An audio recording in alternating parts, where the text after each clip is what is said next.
Hello, എല്ലാവർക്കും നമ്മുടെ YouTube ചാനലിലേക്ക് സ്വാഗതം. 1001 രാത്രിയിലെ 34ാമത്തെ കഥയാണ് ഇന്ന് നിങ്ങൾ കേൾക്കാൻ പോകുന്നത്. കഥ ഖാനി ഇബ്നു അയ്യൂബിൻ്റെയും സഹോദരി ഫിത്നയുടെയും കഥ. പണ്ട് ധനികനായൊരു വ്യാപാരിയുണ്ടായിരുന്നു. അയ്യൂബ് എന്ന് പേരുള്ള അയാൾക്ക് 2 മക്കളുണ്ട്. മകൻ ഖാനി, പിൽക്കാലത്ത് പ്രേമദാസൻ എന്നറിയപ്പെട്ടവൻ, 14-ാം രാവിൻ്റെ സൗന്ദര്യമുള്ളവൻ.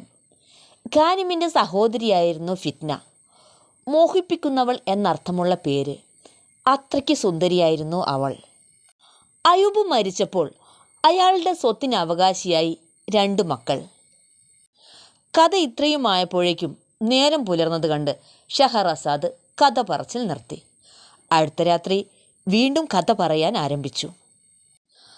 അയ്യൂബിന് അളവറ്റ സമ്പത്തുണ്ടായിരുന്നു.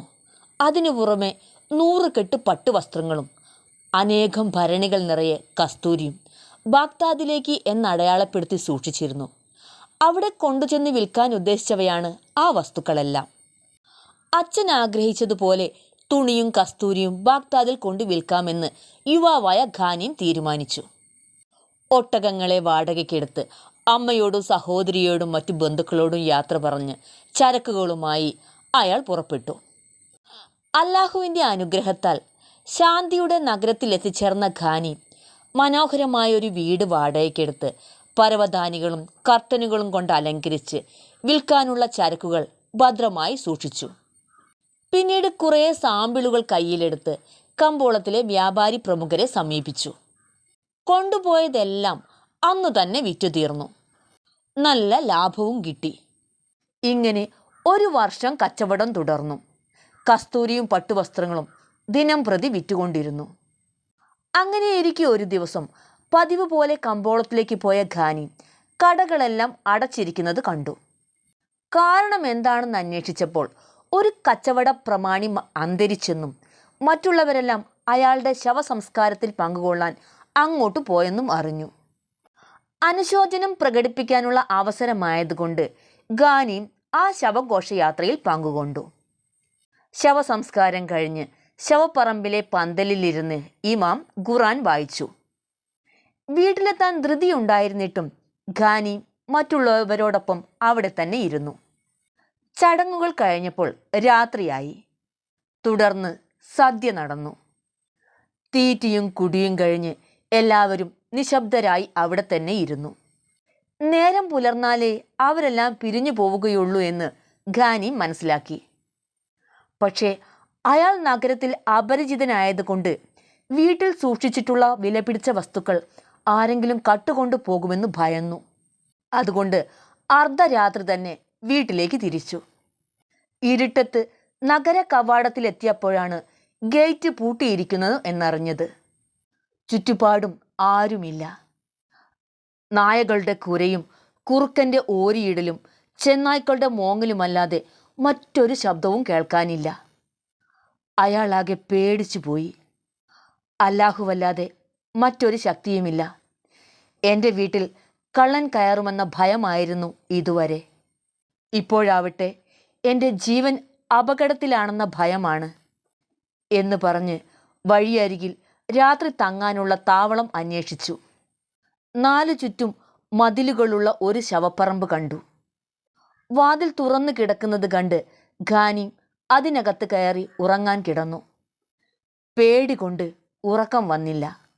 എഴുന്നേറ്റിരുന്നപ്പോൾ ഒരു വെളിച്ചം അടുത്തടുത്ത് വരുന്നത് കണ്ടു.